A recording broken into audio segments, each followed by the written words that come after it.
श्रीमद् भागवत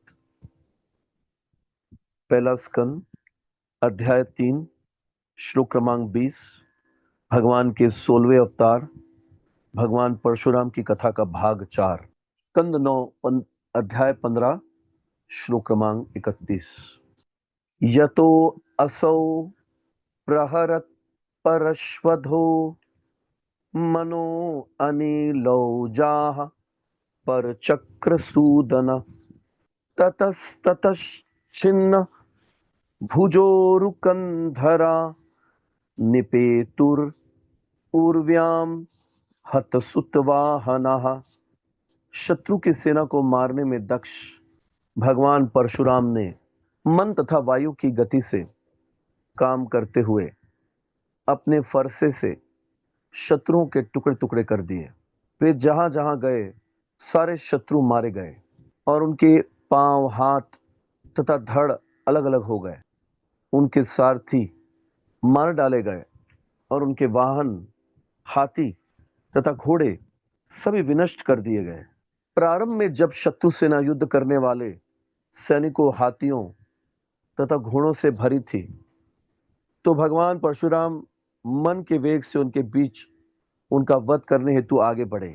जब वे कुछ थक गए तो उनकी गति वायु जैसी हो गई और फिर वे तेजी से शत्रु का वध करते रहे। मन का वेग वायु के वेग से अधिक होता है। दृष्ट्वा स्वसैन्यम रुधिरौघ करदमे रणाजिरे राम कुठार सायकैः विव्रक्णवर्म ध्वज चाप विग्रहम निपातितम है हय आपतद रुषा। अपने फरसे तथा बाणों को व्यवस्थित करके भगवान परशुराम ने कार्तवीर्य अर्जुन के सिपाहियों की ढालों, उनके झंडों, धनुषों तथा उनके शरीरों के टुकड़े टुकड़े कर डाले, जो युद्ध भूमि में गिर गए और जिनके रक्त से भूमि पंकिल हो गई।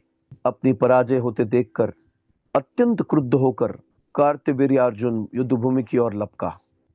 अथार्जुना पंचशतेषु बाहुभिर्धनुषु बाणान् युगपत् ससंदधे रामाय रामो अस्तुभृतां समग्रिणस्तान्येकधन्वेषुभिर् आच्छिन्नत् समम्।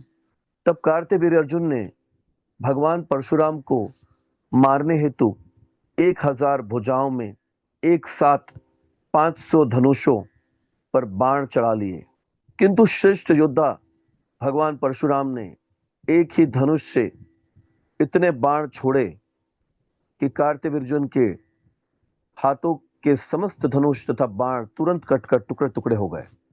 पुनः स्वहस्तेर अचलान मृधे अंघ्रिपानुत्क्षिप्य वेगात् अभिधावतो युधि भुजान् कुठारेण कठोरनेमिना छिच्छेद रामः प्रसभं त्वहेरिव। जब कार्तवीर्य अर्जुन के बाण छिन्न भिन्न हो गए तो उसने अपने हाथों से अनेक वृक्ष तथा पर्वत उखाड़ लिए और वह फिर से भगवान परशुराम को मारने हेतु उनकी ओर तेजी से दौड़ा, किंतु भगवान परशुराम ने अपने फरसे से अत्यंत वेग से कार्तवीर्य अर्जुन की भुजाएं काट दी, जिस प्रकार कोई सर्पों के फनों को काट दे।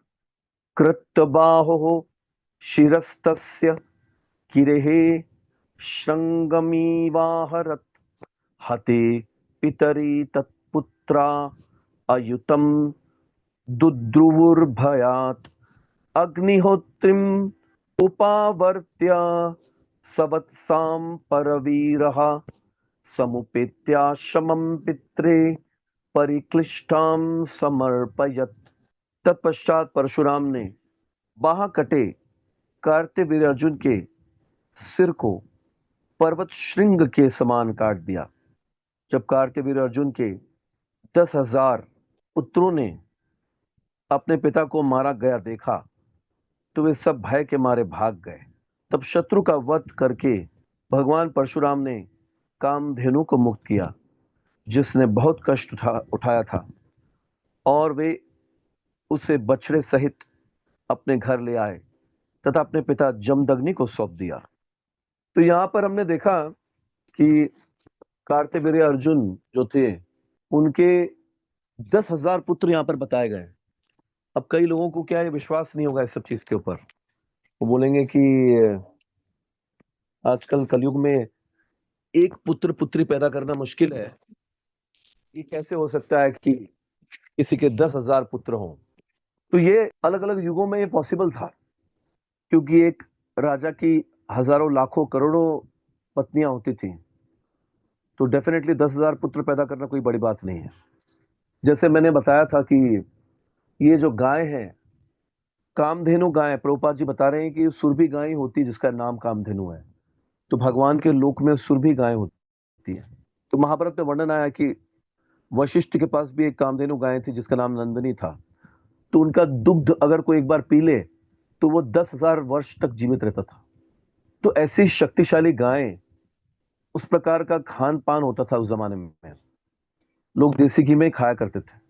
जैसे चाणक्य पंडित भी बता रहे हैं कि मांस मछली से 10 गुना ज्यादा ताकत सब्जियों में और फल में होती है, और सब्जी और फल से 10 गुना ज्यादा ताकत दूध में होती है, और उससे भी 10 गुना ज्यादा ताकत देसी घी में होती है। तो देसी घी में सब बनता था, सब कुछ असली था। तो लोगों में इतनी शक्ति होती थी कि वो हजारों संतानें उत्पन्न कर सकते थे। तो इसमें कोई बड़ी बात नहीं है कि 10,000 पुत्र थे।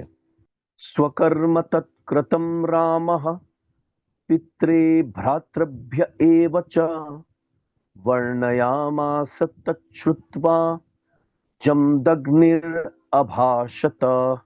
भगवान परशुराम ने कार्तवीर्य अर्जुन के वध संबंधी अपने कार्यकलापों का वर्णन अपने पिता तथा भाइयों से किया। इन कार्यों को सुनकर जमदग्नि अपने पुत्र से इस प्रकार बोले, राम राम महाबाहो भवान पापम अकारशित अवधिन्नर देवम यत सर्वदेवमयम वृथा। हे वीर, हे पुत्र परशुराम, तुमने व्यर्थ ही राजा को मार डाला जो समस्त देवताओं का मूर्त रूप माना जाता है। इस प्रकार तुमने महापाप किया है। वयम ही ब्राह्मणास्तात शमयार्हणताम गतः यया लोक गुरुर्देवः पारमिष्ठ्यम अगात पदम। हे पुत्र, हम सभी ब्राह्मण हैं और अपनी क्षमाशीलता के कारण जन सामान्य हेतु पूज्य बने हुए हैं। इस गुण के कारण ही इस ब्रह्मांड के सर्वोपरि गुरु ब्रह्मा को उनका पद प्राप्त हुआ। ब्राह्मण की क्वालिटी होती है कि वो क्षमाशील होता है। सत्यम, क्षमा, शांत, तो ये ब्राह्मण की क्वालिटी है, क्षमाशील होना। सरलता, ये भी ब्राह्मण की क्वालिटी होती है, सरलता। तो वे बताते हैं पिता की हमको क्षमाशील होना चाहिए, आपने क्यों कार्तवीर्य अर्जुन की हत्या कर दी। क्षमया रोचते लक्ष्मीर ब्राह्मी सौरी यथा प्रभा शमीणामाशु भगवान तुष्यते हरिरीश्वर। ब्राह्मणों का कर्तव्य है कि वे क्षमाशीलता के गुण का संवर्धन करें, क्योंकि यह सूर्य के समान तेजोमय है। पूर्ण पुरुषोत्तम भगवान श्री हरि क्षमाशील व्यक्तियों से प्रसन्न होते हैं। तो ये बताते हैं कि कार्तवीर्य अर्जुन को मारकर आपने बहुत बड़ा पाप किया है। इस क्षमाशील के गुण के कारण ही ब्रह्मा जी को इस ब्रह्मांड का सबसे ऊपर सर्वोपरि पद प्राप्त हुआ है। तो ब्राह्मणों को इस गुण को छोड़ना नहीं चाहिए, और भगवान हरि क्षमाशील व्यक्तियों से प्रसन्न होते हैं। विभिन्न व्यक्ति विभिन्न गुणों के कारण सुंदर बनते हैं। चाणक्य पंडित कहते हैं कि यद्यपि कोयल काली होती है किंतु अपनी मीठी वाणी के कारण सुंदर है। तो असलियत में आजकल कलयुग में पुरुष और स्त्री बाहरी सुंदरता को देखकर विवाह करते हैं कि कौन ज्यादा सुंदर है, ब्यूटीफुल है, हैंडसम है, उससे हम विवाह करेंगे। लेकिन असलियत में यह सुंदरता नहीं है। आंतरिक गुणों की सुंदरता असली सुंदरता मानी जाती है शास्त्रों के अनुसार। तो प्राचीन कालों में गुणों का मिलान किया जाता था, तो गुणों को देखा जाता था। न कि बाहरी सुंदरता को। तो ये ज्यादा जरूरी है। तो यहाँ पर उदाहरण दिया है कोयल का। कोयल दिखने में तो काली होती है, लेकिन अपनी मीठी वाणी के कारण वे सुंदर कहलाती है। इसी प्रकार स्त्री अपने सतीत्व तथा पति के प्रति आज्ञाकारिता से सुंदर बनती है। तो स्त्री सुंदर कैसे बनती है? अपने सतीत्व से, अपने पातिव्रत्य से। जैसे उदाहरण देते हैं अत्रि ऋषि और अनसुईया का, कि माता अनसुईया का जो पातिव्रत्य था इतना तेज था कि उस पातिव्रत्य के तेज से उन्होंने ब्रह्मा, विष्णु और शिव जी को प्रसन्न कर लिया, और फिर उनसे उन्होंने 3 पुत्र भी प्राप्त किए। तो पातिव्रत्य और सतीत्व ये स्त्री की सुंदरता है। प्रभुपाद जी बताते हैं अगर पति कलयुग में अगर 3 नियमों का पालन भी ना करे, 3 नियम तोड़े, जो हम 4 नियम का पालन करते हैं, पराई स्त्री का संग करना, नशा करना, जुआ खेलना, मांस मछली अंडा खाना, इन 4 में से अगर 3 नियम भी तोड़ता है, तो भी पत्नी को अपने पति को नारायण की तरह आदर सत्कार करना चाहिए। तो उस पातिव्रत्य के तेज से स्त्री जो है वो सुंदर बनती है, अपनी आज्ञाकारिता से सुंदर बनती है। तो इसलिए बहुत ध्यान देना चाहिए, अगर हम विवाहित स्त्री है तो अपने पति का आदर सत्कार करें और उनकी आज्ञाकारिता, उनकी आज्ञा का पालन करें। क्या वो चाहते हैं हमसे, उनका आज्ञा का पालन करना चाहिए और अपने सतीत्व पति पातिव्रत्य को बनाए रखना चाहिए और उन्हें नारायण की तरह आदर सत्कार देना चाहिए। तो ये प्रभुपाद जी बता रहे हैं, भागवत के 3रे स्कंद में कई तात्पर्यों में वर्णन किया है इसका। लेकिन अगर हम पति की गलतियां ही देखते रहेंगे, पति के अंदर ये प्रॉब्लम है, वो प्रॉब्लम है, मेरा पति ऐसा है वैसा है, तो क्या होगा कि हमारी सारी सुंदरता जाती रहेगी। तो स्त्रियों की क्वालिटी क्या है कि चाहे पति में कितनी प्रॉब्लम क्यों ना हो, फिर भी पति का गुणगान करे, तो इसी से वो सुंदर बनती है। और अब कई लोग बोलेंगे कि पति को भी ऐसा करना चाहिए। ठीक है, पति को भी पत्नी को लक्ष्मी की तरह आदर देना चाहिए। तो एक कुरूप व्यक्ति, कोई व्यक्ति अगर शरीर से कुरूप हो, अगर वो पंडित है तो वो अपने पांडित्य से सुंदर बनता है। इसी प्रकार ब्राह्मण, क्षत्रिय, वैश्य और शूद्र अपने अपने गुणों के कारण सुंदर हुआ करते हैं। ब्राह्मण तब सुंदर बनते हैं जब वे क्षमाशील होते हैं। तो ये आप शिल प्रभुपाद ने पूरी लिस्ट दे दी है कि सबकी सुंदरता कैसे होती है। और क्षत्रिय जब सुंदर होते हैं जब वे वीर हो, युद्ध में कभी पीठ न दिखाए।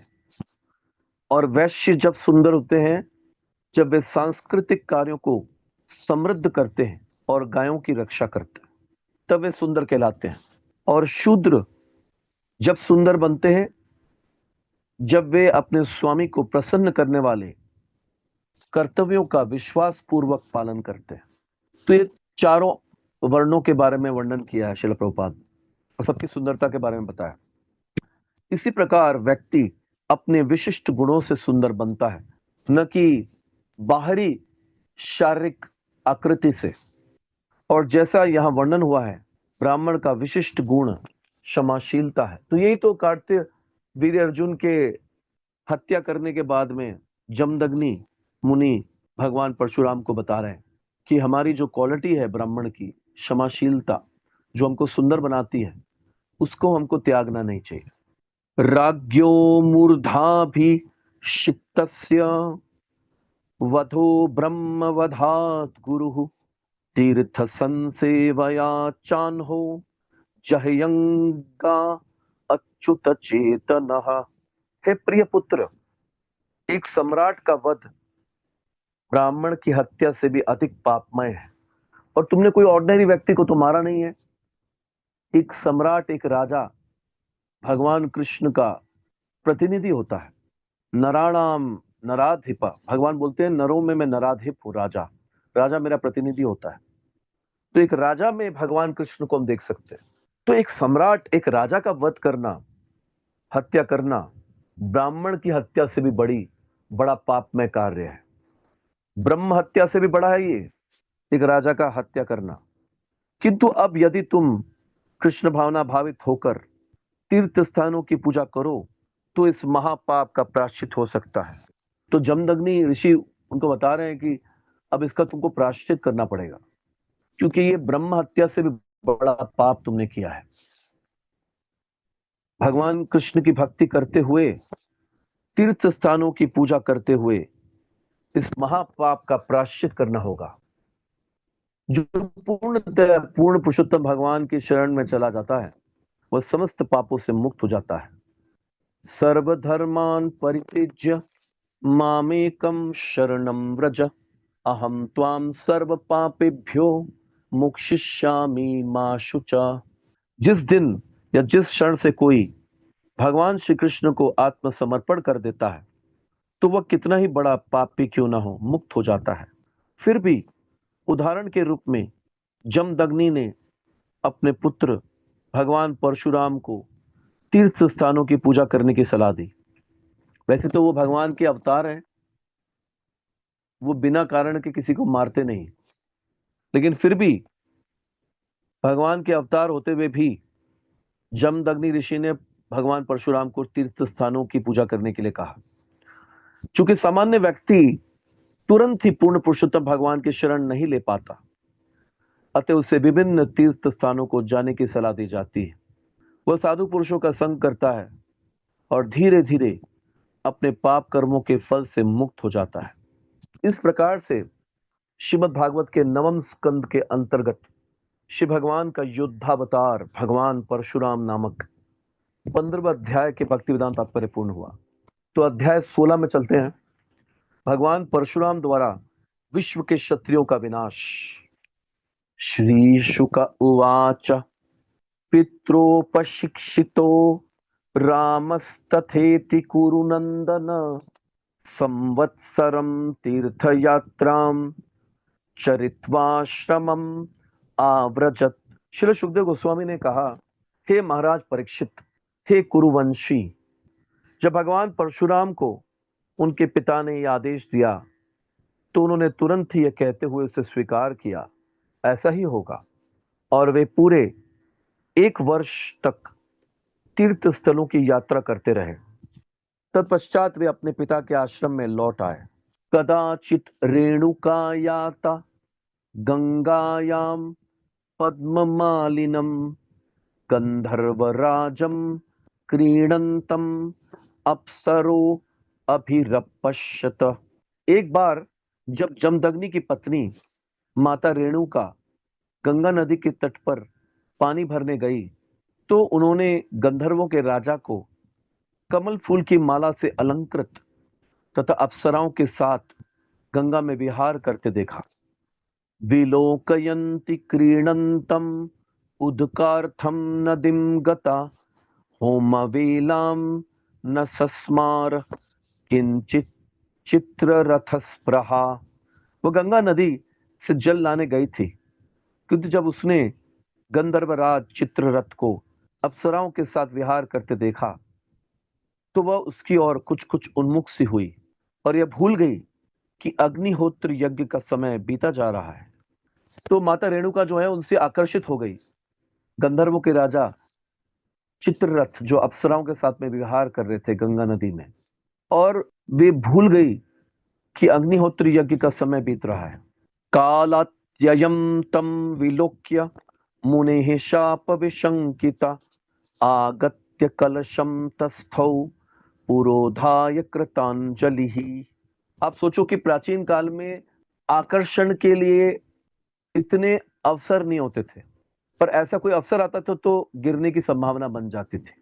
लेकिन आजकल क्या हो गया है, आजकल हमारे मोबाइल में यूट्यूब, फेसबुक, इंस्टाग्राम, दुनिया भर की चीजें हैं, स्नैपचैट, पता नहीं क्या क्या, तो वहां पर नग्न और पुरुष स्त्रियां आपस में विहार करते दिखते हैं। तो ये अगर हम देखेंगे और ज्यादा उसका उपयोग करेंगे, दुरुपयोग करेंगे उसका, तो गिरने की संभावनाएं कितनी बढ़ जाती है। प्राचीन काल में तो नहीं उठा तो बच जाते थे लोग, लेकिन यहाँ तो गिरने की संभावना बहुत ज्यादा है कलयुग में। तो इसीलिए हमको साधुओं का संग ज्यादा से ज्यादा करना पड़ेगा, क्योंकि माया जो आकर हमारे मोबाइल में ही बैठी है, उनको कचरा फेंक रही है ऊपर से। पर ये सब चीजें तो आम हो गई अब। तत्पश्चात यह समझकर यज्ञ करने का समय बीत चुका है, माता रेणु का अपने पति द्वारा शापित होने से भयातुर हो उठी। फिर उनको याद आया, अरे मैं किस चीज में लग गई, किससे आकर्षित हो गई, और अग्निहोत्र यज्ञ का समय बीत रहा है, और डर गई कि कहीं मुझे मेरे पति शाप न दे दें। अतएव जब वह लौट कर आई तो वह उनके समक्ष जल पात्र रखकर हाथ जोड़कर यूं ही खड़ी हो गई। व्यभिचारम मुनिर्ज्ञात्वा पत्न्याः प्रकुपितो अब्रवीत, नतैनां पुत्रकाः पापम इति उक्तास्ते न चक्रिरे। मुनि जमदग्नि अपनी पत्नी के मन के व्यभिचार को समझ गए। अब कई लोग बोलेंगे कि हम 4 नियम का पालन करते हैं, लेकिन आप YouTube में अगर कुछ ऐसी चीजों को देखते हो, एक स्त्री पुरुष नग्न है और आपस में व्यभिचार कर रहे हैं, जो आजकल कॉमन हो गया है, हर जगह दिखता है, YouTube फेसबुक, हम दीक्षित हैं। अगर हम ये सब देख लेते हैं तो ये मानसिक रूप से व्यभिचार होता है। शास्त्रों में ये भी वर्जित है। ऐसे नहीं कि व्यभिचार का मतलब है कि फिजिकली करना समागम पराई स्त्री से।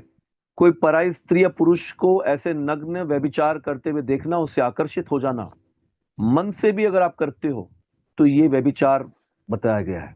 माता रेणुका ने तो ऐसा कुछ किया नहीं, लेकिन उन्होंने सिर्फ देखा और वो आकर्षित हुई, तो ये आकर्षित होना भी व्यभिचार कहलाता है। तो मानसिक रूप से कितने ही, पता नहीं कितने लोग अपराध करते होंगे। तो इसलिए गलती से भी हमको इस प्रकार के चलचित्रों को नहीं देखना चाहिए। इसीलिए हमारा एसोसिएशन साधु संघ बहुत ही कड़ा होना चाहिए, और हर व्यक्ति को, चाहे वो स्त्री हो या पुरुष हो, ब्रह्मचर्य व्रत का पालन करना चाहिए। इससे बचने का प्रयत्न करना चाहिए, नहीं तो हमारा 4 नियम तो वैसे ही टूट रहा है, हर दिन टूटेगा। तो यहाँ पर तो जमदग्नि ऋषि ने इसे व्यभिचार माना है, क्योंकि ये शास्त्रों में है ऐसा। मानसिक रूप से भी आपका व्यभिचार नहीं होना चाहिए। ब्रह्मचारी का मतलब क्या होता है? मनसा वाचा कर्मणा सर्व अवस्थासु मैथुन त्याग। मन से, वचन से, कर्म से, तीनों तरीके से मैथुन त्याग करना, ये ब्रह्मचर्य। इति ब्रह्मचर्य प्रचक्षते, इसी को ब्रह्मचर्य कहते हैं। और सन्यासी का मतलब क्या है? त्रिदंड सन्यासी। मन से, वचन से, 3 दंड होते हैं, मन वचन कर्म। तो 3 वचन, इन तीनों से मैं 24 घंटा कृष्ण की सेवा करूंगा। मन से, वचन से, कर्म से मैं कृष्ण की सेवा 24 घंटा करूंगा। ये 3 दंड होते हैं। तो ये ब्रह्मचर्य का पालन सन्यासी को भी करना है, ब्रह्मचारी को भी करना है, एक गृहस्थ को भी, वानप्रस्थ को भी करना है। क्यों करना है? क्योंकि एक गृहस्थ को तो अपने पत्नी और पति के सिवा किसी और का मानसिक रूप से भी व्यभिचार चिंतन नहीं करना। तो इसलिए ब्रह्मचर्य की ट्रेनिंग सबको चाहिए। ऐसा नहीं है कि ब्रह्मचर्य तो सिर्फ ब्रह्मचारियों के लिए है और सन्यासी के लिए है, गृहस्थों के लिए नहीं है। गृहस्थों को छूट है, जो करना है करेंगे। नहीं, अपने पत्नी और पति के सिवाय हमको व्यभिचार होते हुए या समागम होते हुए विहार को देखना भी नहीं है, नहीं तो ये व्यभिचार माना जाता है, मानसिक रूप से भी नहीं। तो इसीलिए यहाँ पर आप देखते हैं कि जमदग्नि, क्योंकि ये ऋषिगण जो होते थे ये त्रिकालदर्शी होते थे। त्रिकालदर्शी का मतलब है कि ये पास्ट, प्रेजेंट, फ्यूचर, भूतकाल, वर्तमान और भविष्य, तीनों कालों को देख सकते थे। मतलब हजारों साल पीछे जाकर देख सकते थे, वर्तमान देख सकते हैं, आगे भी देख सकते हैं। तो पिछले काल में क्यों पत्नी लेट हो गई, रेणुका माता लेट हो गई, उनके लेट होने का कारण क्या है, और क्यों वो ऐसे हाथ जोड़कर खड़ी है, उस कारण को वो त्रिकालदर्शी मुनि इमिडिएटली देखकर समझ सकते थे। तो उन्होंने देख लिया कि उनकी पत्नी के मन में व्यभिचार आया है, समझ गए उनके व्यभिचार को। अतएव वे अत्यंत कुपित हुए और अपने बेटे से बोले, हे पुत्रों, इस पापिनी स्त्री को मार डालो। लेकिन बेटों ने आज्ञा का पालन नहीं किया।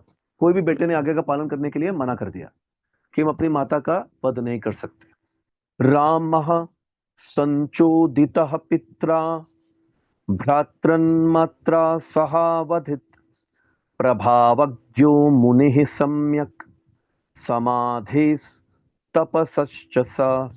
तब जमदग्नि ने अपने सबसे छोटे पुत्र भगवान परशुराम को अवज्ञाकारी भाइयों तथा मानसिक रूप से पाप करने वाली उनकी माता को मार डालने की आज्ञा दी। जब देखा कि सारे पुत्रों ने मना कर दिया, तो सबसे छोटे पुत्र परशुराम से कहा कि इन अवज्ञा करने वाले भाइयों और माता सबको मार डालो। जिन्होंने पिता की आज्ञा का पालन नहीं किया, इन पुत्रों को भी मार डालो, अपने भाइयों को और माता जिन्होंने मन से व्यभिचार किया है, इनको भी मार दो। भगवान परशुराम ने तुरंत ही अपनी माता तथा भाइयों का वध कर दिया। तो उन्होंने सोचा नहीं, अपने पिता की आज्ञा का पालन किया और इमीडिएटली भाइयों का और माता का वध कर दिया, क्योंकि उन्हें ध्यान तथा तपस्या द्वारा अर्जित अपने पिता के सामर्थ्य का ज्ञान था। प्रभावज्ञ शब्द महत्वपूर्ण है। परशुराम को अपने पिता के सामर्थ्य का ज्ञान था, अतएव उन्होंने अपने पिता की आज्ञा का पालन करने की हामी भर दी। तो आप सोच सकते हैं कि कितनी भयंकर सजा है ये। सिर्फ मानसिक रूप से उन्होंने देखा व्यभिचार और उनके मन में व्यभिचार की बात आई, और मानसिक रूप से व्यभिचार के कारण माता का वध हुआ। तो ये हमारा 4 नियम आजकल तो टूटने का पूरा चांस है, इसलिए बहुत ध्यान देना पड़ेगा। ये सब आजकल जो चैनल है ये सब बने हुए हैं, ये सब डेंजर है, ये खतरा है हमारी भक्ति के लिए। हमको गिराने के लिए, हमारा पतन करने के लिए ये काफी है। परशुराम भगवान को अपने पिता के सामर्थ्य का ज्ञान था, अतएव उन्होंने अपने पिता की आज्ञा का पालन करने की हामी भर दी। उन्होंने सोचा कि यदि वे उनकी आज्ञा नहीं मानते तो मुनि शाप दे देंगे, किंतु आज्ञा पालने पर वे प्रसन्न हो जाएंगे और उनके प्रसन्न होने पर परशुराम वर मांगकर अपनी माता और भाइयों को पुनः जीवित जीवन दान दिला सकेंगे। तो बहुत ही बुद्धिमान थे परशुराम। वे जानते थे अगर मैं आगे का पालन नहीं करूंगा तो वे मुझे भी शाप दे देंगे, जैसे पुत्रों को मारने के लिए कह रहे हैं। और अगर मैंने उनकी आज्ञा का पालन किया तो हो सकता है कि वो प्रसन्न होकर मुझे वर दे दें, और मैं वरदान में यही मांग लूंगा कि भाइयों को और माता को पुनः जीवित कर दीजिए। परशुराम को इसका विश्वास था, इसीलिए उन्होंने अपनी माता तथा भाइयों का वध करने की हामी भर दी। वरेण छंदयामास प्रीतः सत्यवती सुता वव्रे हतानाम रामो अपि जीवितम चास्मृतिम वधे। सत्यवती पुत्र जमदग्नि परशुराम से अत्यधिक प्रसन्न हुए और उनसे इच्छानुसार वर मांगने हेतु कहा। तो जैसे परशुराम जी को पता था कि मैं अगर उनकी आज्ञा का पालन करूंगा तो वे प्रसन्न होकर जरूर मुझे वरदान देंगे, वैसे ही हुआ। तो उन्होंने कहा कि मैं अब तुमसे बहुत प्रसन्न हूं, तुमने मेरी आज्ञा का पालन किया है, अब तुम मुझसे कोई भी वर मांग सकते हो। तो भगवान परशुराम ने कहा कि मेरी माता तथा मेरे भाइयों को फिर से जीवित हो जाने दे और उन्हें यह स्मरण न रहे कि मैंने उन्हें मारा था। तो उनके दिमाग में ये याद भी न रहे कि मैंने मारा था उनको, वो ये भी भूल जाएं कि परशुराम ने उनकी हत्या की, उनकी स्मरण को भी भुला दो। मैं आपसे इतना ही वर मांगता हूं। उतस्थुस्ते कुशलिनो निद्रा पाय इवान जसा पितृर्विद्वांस तपो वीर्यम रामश्चक्रे सुहृत तथम। तत्पश्चात जमदग्नि के वर से भगवान परशुराम की माता तथा उनके सभी भाई तुरंत जीवित हो उठे। तो इतने शक्तिशाली ऋषि मुनि हुआ करते थे कि वे चाहें तो अपने मंत्र शक्ति से किसी को मार भी सकते थे और अपनी वरदान से किसी को जीवित भी कर सकते थे। तो उनके वरदान से माता रेणुका और उनके सारे पुत्र जीवित हो गए और वे सभी अत्यंत प्रसन्न हुए, मानो गहरी नींद से जगे हों। और उनको याद भी नहीं था ये कि परशुराम ने उनकी हत्या की है। वो ऐसे उठे, ऐसे खड़े हुए जैसे वे नींद से सोकर, गहरी नींद से उठे हों।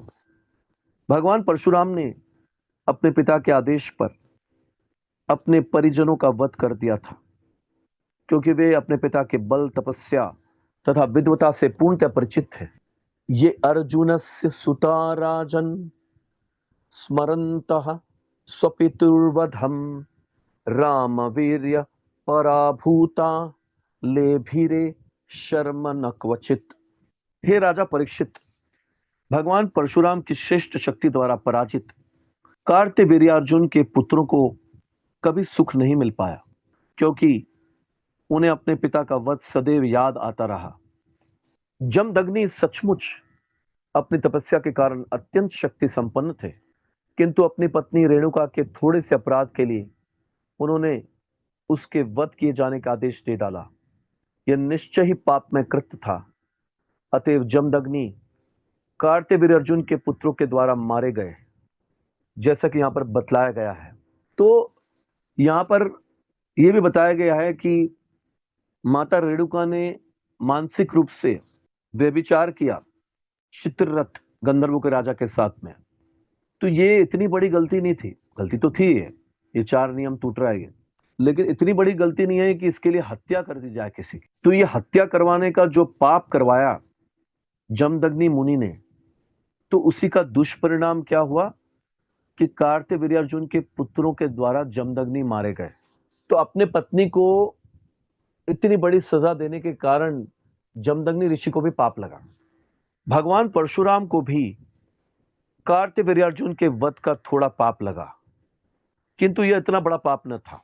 अतएव चाहे कोई कार्तवीर्यार्जुन हो या भगवान परशुराम हो या जमदग्नि हो या अन्य कोई, उसे सावधानी तथा बुद्धिमता से कर्म करना चाहिए, अन्यथा उसे पाप कृत्यों का फल भुगतना पड़ता है। तो यहाँ प्रभुपाद जी बता रहे हैं कि कोई बड़े से बड़ा ऋषि भी क्यों ना हो या भगवान परशुराम ही क्यों ना हो, अगर आप पाप करते हो तो आपको उसकी सजा भोगनी पड़ती है। तो पत्नी ने गलती की, पर इतनी बड़ी सजा देना, उसको हत्या करवा देना, ये गलत है। तो इसीलिए उसको उसका दुष्परिणाम मिला और जमदग्नि ऋषि कार्तवीर्यार्जुन के पुत्रों द्वारा मारे गए। वैदिक साहित्य से हमें यह शिक्षा मिलती है। तो अभी मैं आपको थोड़ा, मैंने बताया तो कुछ लोग डर गए कि इतना मानसिक रूप से व्यभिचार करना भी खतरनाक है, लेकिन मैं आपको ये भी बता देता हूं कि कलयुग में, सतयुग में क्या होता था कि मानसिक रूप से भी अगर कोई काम करते हो गलत, तो वो भी अपराध माना जाता है। लेकिन कलयुग में ऐसा नहीं है। कलयुग में भगवान ने छूट दे रखी है। कलयुग में अगर मानसिक रूप से आप व्यभिचार या कोई गलत काम करते हो, तो उसके लिए आपको पाप नहीं लगेगा और आपको उसका फल नहीं भुगतना पड़ता। ये कलयुग में छूट है। तो ये भी मैं आपको बता दूं। पर इसका मतलब ये नहीं है कि ये पता चलने के बाद में हम लोग अब यूट्यूब में, फेसबुक में जो भी गलत चीजें हो रही हैं हम सब देखेंगे और ये सब करेंगे। कलयुग में छूट है, लेकिन मैं ये प्रश्न मैंने हिज होलीनेस भक्ति विकास महाराज से किया था, क्योंकि मेरे को एक ब्रह्मचारी ने कहा एक बार दुबई में कि मानसिक रूप से भी अगर आप करते हो तो ये पाप होता है। तो मैंने महाराज से पूछा, भक्ति विकास महाराज से, तो उन्होंने बताया कि कलयुग में छूट है। जब तक कि फिजिकली नहीं करते आप गलत काम, तब तक कि आपको पाप नहीं लगता। लेकिन सतयुग में मानसिक रूप से भी करने पर पाप था। लेकिन भक्ति विकास महाराज ने यह भी बात बताई कि जब आप मानसिक रूप से करते हो गलत काम यूट्यूब में या कोई भी चैनल के थ्रू, तो मानसिक रूप से करोगे तो आपका मन पे कंट्रोल निकल जाएगा और फिर आप फिजिकली भी करोगे गलत काम। तो शुरुआत मानसिक से होती है और फिर जाकर फिजिकली होता है। तो इसीलिए उसको, जब मन में गलत चीजें हो रही है तभी उसको रोकना, मानसिक रूप से ही उसको होने नहीं देना है, उसको वहीं पे रोकना है। कहीं वो फिजिकली ना हो जाए गलत, वो असली में ना हो जाए। तो इसके लिए उसको वहीं पे रोकना पड़ेगा, उसका दमन करना पड़ेगा अपने मन में वहीं पर। इसीलिए मानसिक रूप से भी ये सब चीजों को नहीं देखना चाहिए। कोई भी समागम कर रहा है या कुछ कर रहा है तो ये सब आजकल जो दिखता है सब जगह पर, वो सबको अवॉइड करना चाहिए, क्योंकि मानसिक रूप से आप करोगे उसके बाद में फिजिकली होगा। कलयुग में छूट का फायदा नहीं उठाना है हमको, तो उसका रोकना, उसको दमन करना चाहिए उसी समय। लेकिन आपने यहां देखा कि दूसरे युगों में तो डायरेक्ट सजा दी जाती थी, क्योंकि ये अपराध माना जाता था मानसिक रूप से भी। लेकिन इतना बड़ा सजा देना, हत्या कर देना पत्नी की, ये गलत है। एकदा श्रमतो रामे सभ्रातरी वनम गते वैरम शिशाधैशवो लब्ध छिद्रा उपागमन। एक बार जब भगवान परशुराम वसुमान तथा अन्य भाइयों के साथ आश्रम से जंगल गए हुए थे, तब कार्तिवीर्युन के पुत्र अवसर का लाभ उठाकर अपनी शत्रुता का प्रतिशोध लेने के उद्देश्य से जमदग्नि के आश्रम में गए। तो जब परशुराम और उनके भाई जंगल गए थे, उस समय ये कार्तिवीर्युन के जो पुत्र थे वहां पहुंच गए जमदग्नि के आश्रम में।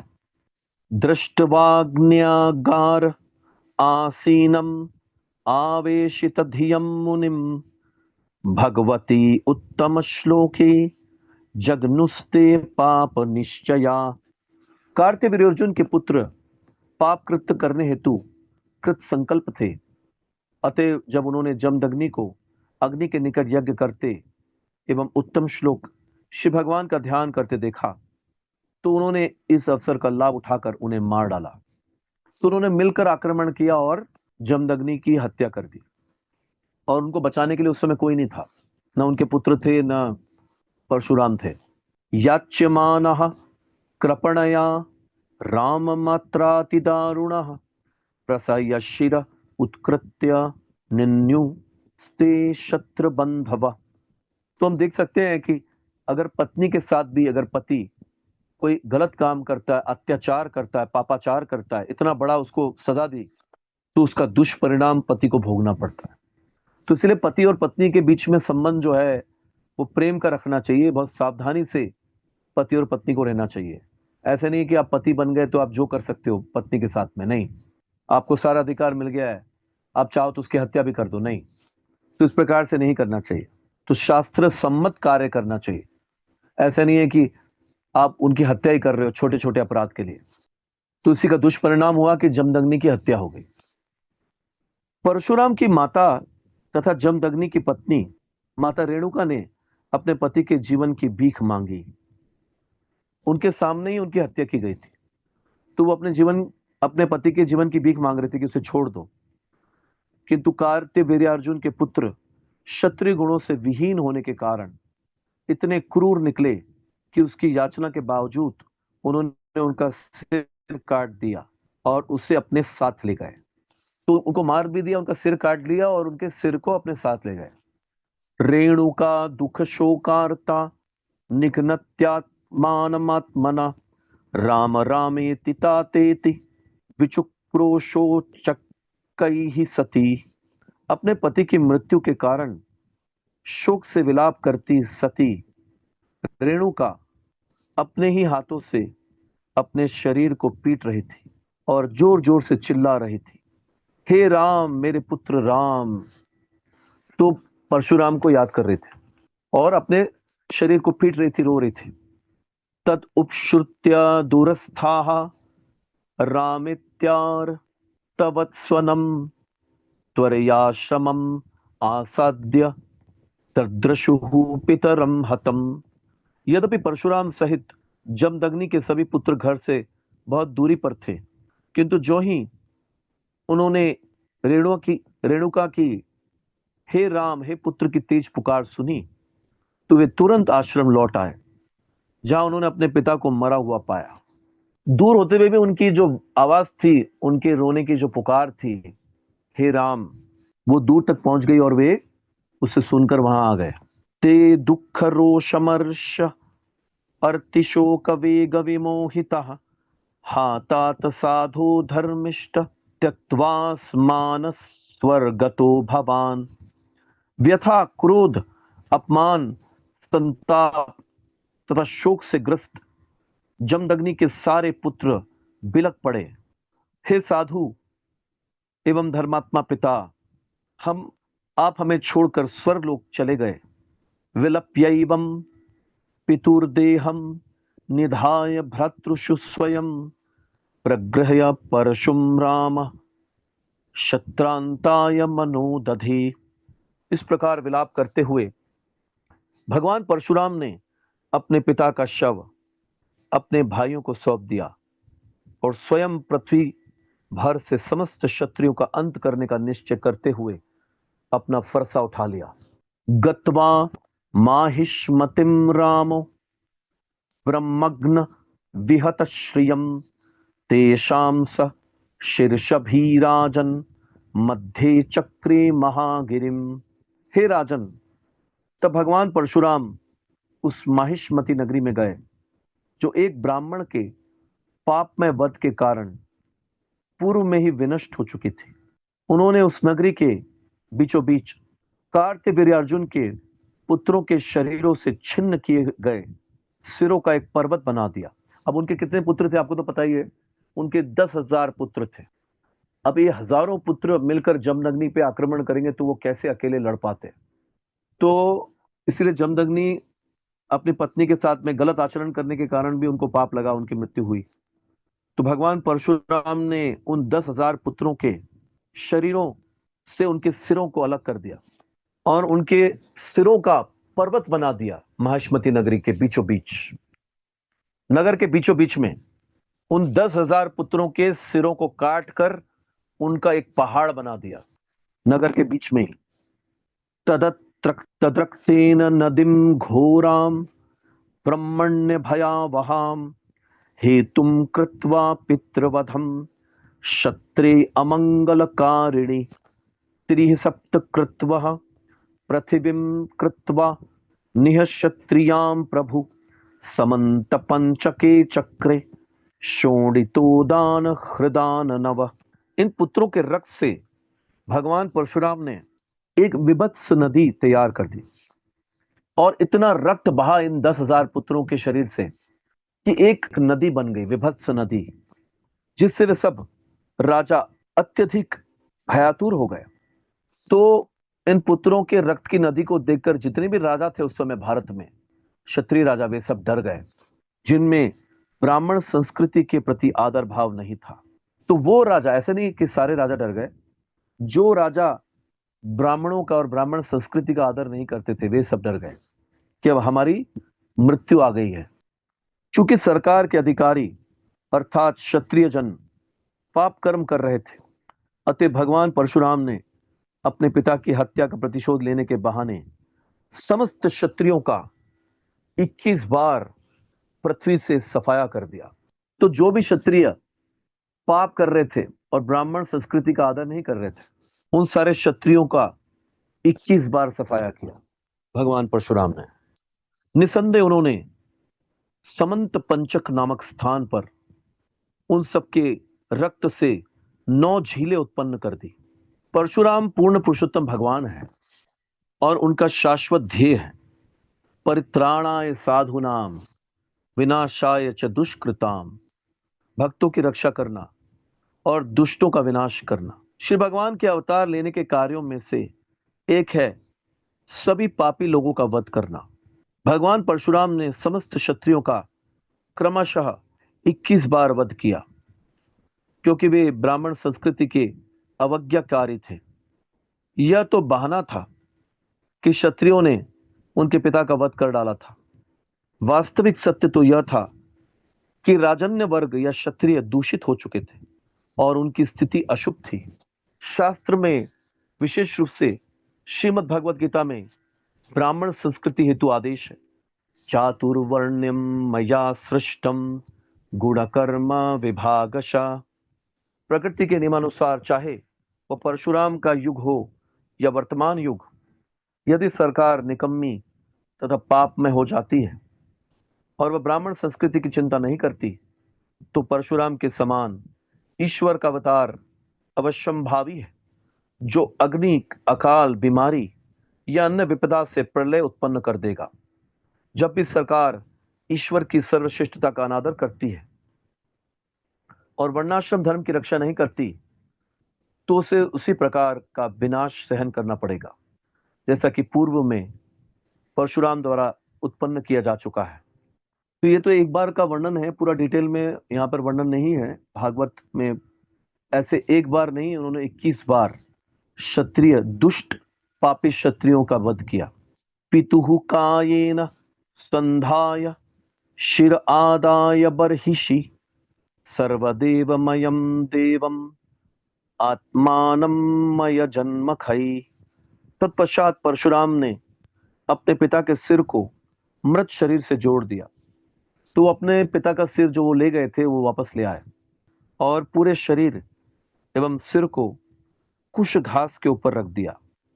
वे यज्ञों के द्वारा भगवान वासुदेव की पूजा करने लगे, जो समस्त देवताओं तथा प्रत्येक जीव के सर्वव्यापी परमात्मा है।